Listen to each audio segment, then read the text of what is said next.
కార్యకర్తలు నేతలు బెదిరిస్తే ఊరుకునేది లేదని అధికార పార్టీ నాయకులను హెచ్చరించారు. సనత్ నగర్ కూటమి అభ్యర్థి కూన వెంకటేష్ సనత్ నగర్ నియోజకవర్గంలోని బన్సీలాల్పేట్, రామ్ గోపాల్పేట్ డివిజన్లో ప్రచారం నిర్వహించారు. కూన వెంకటేష్ ప్రతి ఇంటికి వెళ్లి వారి సమస్యలను తెలుసుకోవడంతో పాటు తాను ఉన్నాను అంటూ హామీ ఇచ్చారు.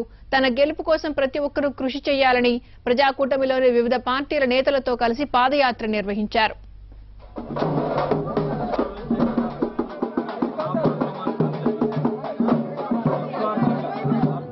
రాహుల్ గాంధీ గారు అదేవిధంగా చంద్రబాబు నాయుడు గారు మన అమీర్పేటలో సత్యం టాకీస్ దగ్గర భారీ రోడ్ షో చేసినప్పుడు ప్రజలు దగ్గర 25 నుంచి 30 వేల మంది జనాభా మేము చెప్పింది. కానీ మరి చంద్రబాబు నాయుడు గారిని, రాహుల్ గాంధీ గారిని ఒకటే స్టేజ్ మీద చూడాలని చెప్పేసి చాలామంది కూడా ప్రజలు రావడం జరిగింది.